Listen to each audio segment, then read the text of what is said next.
L'échec, le nouveau fiasco du Paris Saint-Germain qui est devenu un habituel des faits en Ligue des Champions. Encore une fois, éliminé en huitième de finale de la Champions League. Bonjour à vous, chers amis téléspectateurs d'Afrique Sport TV. C'est un plaisir, un réel plaisir de vous retrouver dans votre revue de presse quotidienne. Comme d'habitude, que vous soyez au travail ou à la maison, vous restez avec nous pour le tour de l'actualité sportive que nous allons spécialement consacrer à la Ligue des Champions. Les huitièmes de finale, retour, chers amis. Oui, le PSG qui tombe face au Bayern Munich au stade Allianz Arena, oui, 2-0 et qui fait 3-0, les deux matchs compilés. Le Paris Saint-Germain qui tombe, comme l'a si bien évoqué le quotidien, l'équipe Paris, sans génie. Effectivement, le PSG avec Messi et Mbappé qui tombe catégoriquement face à cette équipe du Bayern Munich qui l'a battu de la plus belle des manières, que ça soit dans le contenu du match, que ça soit aussi dans le score, chers amis. Oui, le PSG qui prend cher, toute la presse nationale et internationale en parle, cette grosse désillusion du club de la capitale française. Avant de venir sur cette déclaration de Kylian Mbappé, on va parler du match et déjà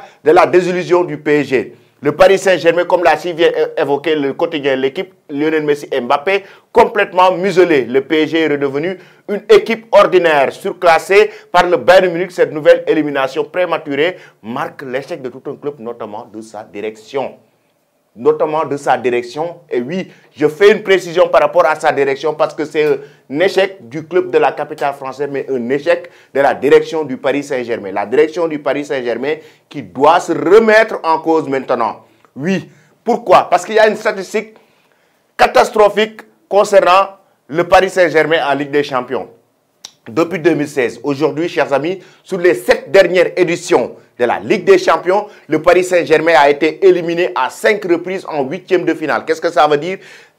Excusez-moi, sur les 7 dernières éditions en Ligue des Champions, le Paris Saint-Germain a été éliminé à 5 reprises en huitième de finale. Les deux autres, c'est l'élimination en demi-finale et la finale qu'ils ont perdue aussi face au Bayern Munich. Mais 5 fois en 7 éditions, ils ont été éliminés en huitième de finale de la Ligue des Champions. Mais pourtant, le PSG a eu des stars. Le PSG a eu Ibrahimovic, le PSG a eu Lionel Messi, le PSG a eu Cavani, le PSG a eu Kylian Mbappé, le PSG a eu Sergio Ramos. Pas mal de grands joueurs sont au niveau de la capitale française, sont passés au niveau du Paris Saint-Germain, mais ils n'ont pas remporté cette Ligue des Champions. Ça veut dire que la direction doit se remettre en cause. Est-ce qu'ils sont en train de faire les bons choix? Est-ce que le PSG doit continuer sur cette lancée de récupérer les joueurs qui sont plus ou moins en fin de carrière et qui sont très expérimentés avec leur âge pour pouvoir espérer gagner la Ligue des Champions? Est-ce que le PSG est une équipe avec une âme? Aujourd'hui, ce qu'on est en train de voir au niveau du PSG, c'est juste catastrophique, chers amis. Catastrophique, raison pour laquelle aujourd'hui, le PSG qui prend cher après cette humiliation, et Kylian Mbappé l'a évoqué, cette équipe du Bayern Munich était plus soudée, cette équipe du Bayern Munich était plus prête à remporter la Ligue des Champions cette saison. Ils ont une équipe bâtie. Il a été clair, le PSG a une équipe, le Bayern Munich a une équipe bâtie. Nous révèle Kylian Mbappé, ils ont une équipe bâtie pour gagner la Ligue des Champions. Nous, notre maximum, c'est ça. Mbappé a été honnête et franc. Le maximum du PSG, ils l'ont fait. La limite de cette équipe du Paris Saint-Germain, ce sont les huitièmes de finale de la Ligue des Champions. Limite la prestation qu'ils ont eu à faire. Et raison pour laquelle Mbappé a été honnête, il dit ils ont une équipe bâtie pour gagner la Ligue des Champions. Regardez bien l'effectif du Bayern Munich.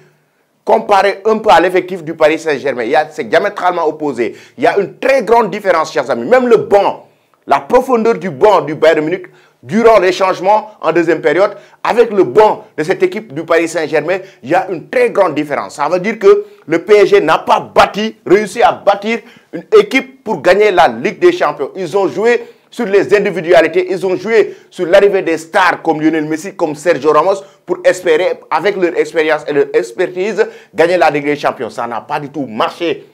C'était un fiasco, le plan du Paris Saint-Germain pour remporter la Ligue des Champions, chers amis. Nous allons parler de la Pulga, Lionel Messi. Messi par la petite porte, toujours dans le quotidien. L'équipe qui nous dit, avec une note de 3, l'Argentin à l'avenir incertain a peut-être disputé son dernier match européen avec le PSG. Pourquoi? Parce que Lionel Messi n'a pas voulu prolonger son contrat depuis un certain temps avec le club de la capitale française. Et ce match était déterminant pour lui. Il attendait ce match pour pouvoir revoir son avenir au sein du Paris Saint-Germain. Raison pour laquelle, d'ailleurs, le quotidien L'équipe nous dit que Lionel Messi c'est peut-être son dernier match avec le PSG en Ligue des Champions. Il va certainement terminer la saison.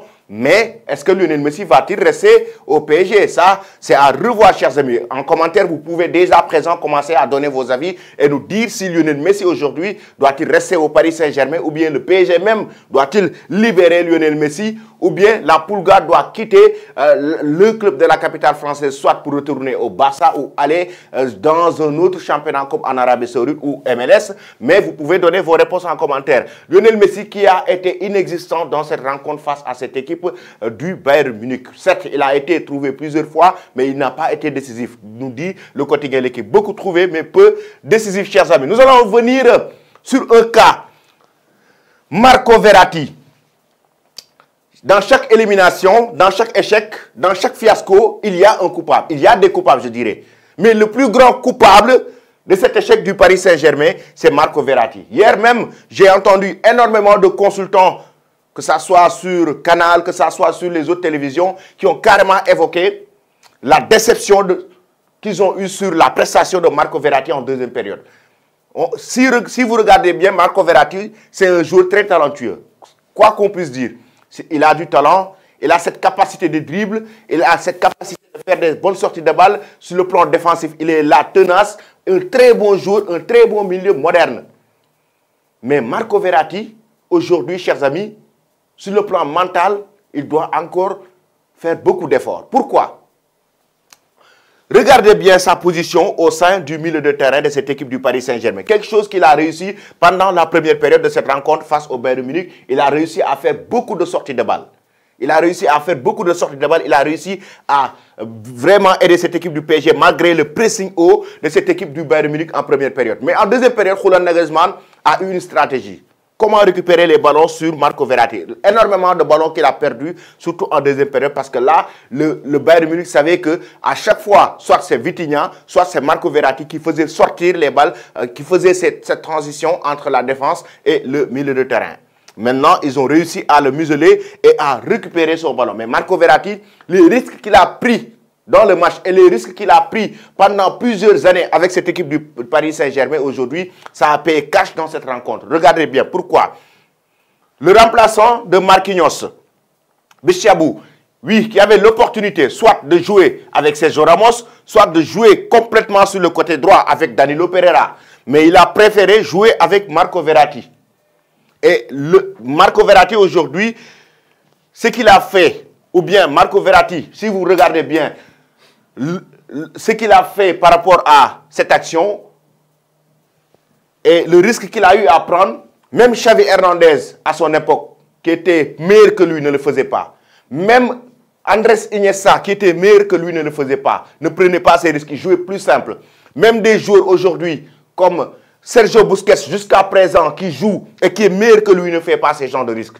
Certes, devant la défense, ils sont capables de venir récupérer la balle, mais pas dribbler, pas essayer de dribbler, voire 1, 2, 3, 4, 5, devant 5 joueurs du Bayern Munich, vous dites que vous allez vous retourner, les dribbler et progresser. Ces plus grands joueurs que je vous ai cités sont meilleurs que lui et n'ont jamais pris ces risques dans le football. Celui est capable de le faire. Raison pour laquelle le premier but du Paris Saint-Germain, le plus grand coupable, c'est Marco Verratti. Le deuxième but du PSG, c'est le plus grand coupable aussi. Les deux buts que le Paris Saint-Germain a encaissé, c'est lui le coupable. Marco Verratti, il faut oser le dire, c'est lui qui a sacrifié cette équipe du Paris Saint-Germain. Et j'ai entendu énormément de consultants le dire que le PSG l'a trop mis à l'aise. Il est en train de dormir sur ses lauriers et il joue sans pression. Et là, il n'a pas vraiment cet amour. Certains le disent même, il n'a pas cet amour du club de la capitale française. Marco Verratti, chers amis, on ne peut pas être tendre avec lui parce que ce qu'il a fait, c'est inacceptable pour un joueur professionnel. Dans la surface de réparation, comment on peut faire une erreur si gravicisme? C'est juste inacceptable. Voici donc, chers amis, l'échec du PSG avec Marco Verratti, le principal coupable de cette rencontre, surtout les deux buts du Paris Saint-Germain. Nous allons parler des notes.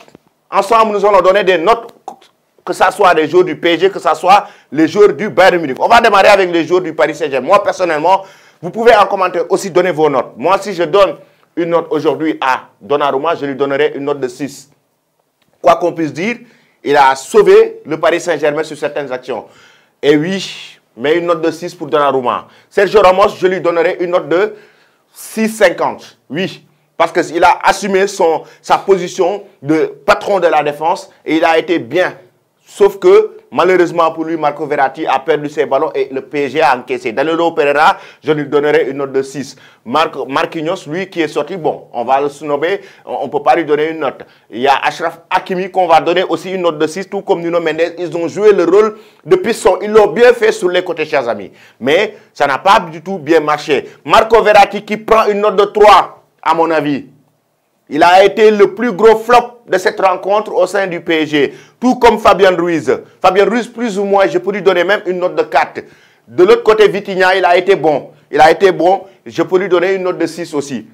Et en attaque, chers amis, je pense que vous serez d'accord avec moi. Je donnerai 5 à Kylian Mbappé, 5 à Lionel Messi. Kylian Mbappé, 5 pourquoi? Il a été bien muselé par Upamecano. Lionel Messi, 5, il a été bien trouvé, mais pas du tout décisif. Voici donc les notes que je donne à cette équipe du Paris Saint-Germain. Vous pouvez, vous aussi, en commentaire, vous pouvez donner vos notes concernant les prestations de ces joueurs du Paris Saint-Germain. Yann Sommer, le PSG, le Bayern 7 a gagné, mais il a fait quand même quelques bourres dans le match. Je lui donnerai une note de 6, chers amis. Une note de 6 pour Sommer. La défense de cette équipe du Bayern Munich, une note de 8 pour Upamecano. Oui, il a bien joué son rôle. Il a bien muselé Kylian Mbappé. Il l'a empêché de progresser. Ainsi que Stanisic. Oui, je lui donnerai aussi une note de 8. Et Delay, ces 3 défenseurs ont été énormes dans cette rencontre. Une note de 7 pour Kimmich, 7 pour Goretzka. Au milieu de terrain, ils ont joué le jeu. Ils ont fait le possible pour permettre à cette équipe du Bayern Munich de remporter la victoire. 7,50 pour Alphonso Davies, 7,50 pour Coman. Sur les côtés aussi, ils ont été très performants. Ainsi que 7 pour Jamal Musiala et Thomas Müller. Et 8,50 pour Choupo-Moting, le buteur de cette équipe du Bayern Munich. Oui, Choupo-Moting et Coman, sur les 7 buts encaissés du Paris Saint-Germain face au Bayern Munich, ils ont marqué les 5. Ça veut dire que ce sont les anciens joueurs du PSG qui éliminent à chaque fois le PSG. C'est juste incompréhensible, chers amis. Ils étaient des joueurs du Paris Saint-Germain, mais c'est eux maintenant qui viennent pour carrément éliminer le club de la capitale française en Ligue des Champions. Vous aussi, donnez vos notes en commentaire. Je vous attends, chers amis. Nous allons en Espagne. Toute la presse internationale et nationale en parle, que ce soit en Europe, mais partout, on parle de cet échec du Paris Saint-Germain en Ligue des Champions. Déjà avec le quotidien Sport qui nous dit Messi Mbappé fuera de la Champions. Messi Mbappé hors de la Ligue des Champions, sorti de la Ligue des Champions après ce fracasso, après ce fiasco de cette équipe de la capitale française. On en a parlé, mais le journal Marca qui revient sur l'avenir de Kylian Mbappé. Avec une phrase. Oui, chers amis, Kylian Mbappé a lâché une bombe juste après le match du PSG face au Bayern Munich. Qu'est-ce qu'il a dit, le joueur français? Après la rencontre, on lui a posé la question en zone mixte sur son avenir. Kylian Mbappé a répondu, il a dit, oui, actuellement, je suis concentré sur le championnat. Comme nous sommes éliminés en Ligue des Champions, il a dit en espagnol, nous allons nous concentrer sur le championnat, essayer de remporter le championnat. Et après avoir remporté le championnat, on va voir. Et cette phrase de Kylian Mbappé a fait carrément susciter beaucoup d'attention en Espagne, surtout avec le Real Madrid. Pourquoi? Parce que Kylian Mbappé, on le sait, a prolongé avec le Paris Saint-Germain il y a cela 1 an. Et aujourd'hui, le joueur français, on s'attendait à voir Kylian Mbappé jouer 2 ou 3 saisons encore au sein du Paris Saint-Germain pour pouvoir espérer remporter la Ligue des Champions. Mais s'il part jusqu'à dire qu'après le championnat, après la saison, on va voir, ça veut dire que Mbappé laisse maintenant de l'espoir à cette équipe du Real Madrid pour pouvoir, ou bien même un autre grand club pour pouvoir le rejoindre et quitter le Paris Saint-Germain. Raison pour laquelle le journal Marca lui fait un appel. Si Quieres gagnera la Champions, il y a Sabes, si tu veux gagner la Ligue des Champions, tu sais, il lui a parlé directement. Il y a Sabes, tu sais, si Quieres gagnera la Champions. Et ce qui veut dire que le Paris Saint-Germain n'est pas capable de lui donner la Ligue des Champions, mais le Real Madrid est capable quand même de lui donner la Ligue des Champions. Ça aussi, ça nous permet de vous poser une question, chers amis. Est-ce que le PSG est un nouveau club? Ça, j'aimerais avoir vos réponses en commentaire. Mais aujourd'hui, concernant l'avenir de Kylian Mbappé, le journal Marca et le Real Madrid lui lancent un appel si Kérès gagne la Champions. Il y a sa baisse. Est-ce que Mbappé aussi, chers amis, doit-il quitter le Paris Saint-Germain en fin de saison pour rejoindre le Real Madrid? Est-ce le moment pour le joueur français? Ça aussi, j'aimerais avoir vos avis en commentaire. Oui, Nasser El Khelaifi, après le match, était en colère. Le président du Paris Saint-Germain. Un club ne se bâtit pas par rapport à des sentiments. Un club ne se bâtit pas par rapport à du sensationnel. C'est ce que le Paris Saint-Germain a fait. Ils ont amené Luis Campos, qui a été à l'AS Monaco. Luis Campos, qui est un très grand ami du père de Kylian Mbappé. Christophe Galtier, qui n'a pas du tout l'expérience en Ligue des Champions aujourd'hui, qui est le coach du Paris Saint-Germain. De l'autre côté, regardez les grands clubs qui remportent la Ligue des Champions. Un club comme le Real Madrid aujourd'hui, avec Carlo Ancelotti. Regardez son expérience. Regardez son expérience, le vécu qu'il a en termes d'entraîneur. Christophe Galtier n'a pas connu les grands clubs européens, quoi qu'on puisse dire, n'a jamais remporté de Ligue des Champions dans sa carrière d'entraîneur. Aujourd'hui, est-ce qu'il doit rester au sein du Paris Saint-Germain ou doit-il être limogé, tout comme Luis Campos, chers amis? Ça, j'aimerais avoir aussi vos réponses en commentaire. Après l'élimination du Paris Saint-Germain, on va aller en Italie pour parler de la qualification historique du Milan AC en quart de finale de la Ligue des Champions avec la Gazzetta dello Sport et Corriere dello Sport qui sont revenus sur la belle prestation de Mike Maignan, non seulement le portier français de cette équipe du Milan AC, mais pourquoi c'est une qualification historique? Parce que le Milan AC, depuis 11 ans, n'est pas qualifié en quart de finale de la Ligue des Champions. Ils ont beaucoup attendu, ils se sont beaucoup battus, ils ont bâti une équipe depuis des années pour pouvoir revenir sur le toit du football italien et européen, et aujourd'hui le Milan est en train de le réussir, le Milan est en train de monter en puissance, chers amis. Raison pour laquelle ils ont décroché une grosse qualification en quart de finale de Ligue des Champions. Vraiment, chapeau, vraiment félicitations à tous les Milanais du monde entier. La presse anglaise, oui, qui démontre, qui détruit complètement Tottenham. Pourquoi? Tottenham a été battu 1-0 lors du match aller par le Milan AC. Ensuite, le Milan AC a tenu en échec cette équipe des Spurs de Tottenham lors du match retour pour décrocher sa qualification. Et eux, ils sont éliminés. Raison pour laquelle aujourd'hui Star Sport et Mirror Sport, les quotidiens anglais, Down and Druk. Another year with no trophy, Leeds, Conte and Keynes. Une autre année sans trophée avec ces deux grands tomes. Oui, regardez Harry Kane, le capitaine de cette équipe des Spurs de Tottenham, et Antonio Conte, l'entraîneur italien. Une nouvelle année sans trophée. Aujourd'hui, une nouvelle saison sans trophée avec ces grands clubs. Aujourd'hui, c'est une grosse désillusion, un gros fiasco. The Big Freezy, le grand gel, nous dit le journal Star Sport concernant cette grosse désillusion, chers amis, de cette équipe des Spurs de Tottenham. Je vais vous quitter avec cette image de Lionel Messi, la Pulga, après juste l'élimination du Paris Saint-Germain. Il y a un supporter qui voulait le rencontrer, mais malheureusement, il a été retenu par la sécurité et Lionel Messi ne l'a même pas vu, n'était même pas dans ça. Lionel Messi, après ce match, il était vraiment dans une déception incroyable. Il s'est directement dirigé vers les vestiaires après l'élimination du Paris Saint-Germain en Ligue des Champions, chers amis. Merci beaucoup, chers amis. Restez connectés sur Afrique Sport et très bonne journée.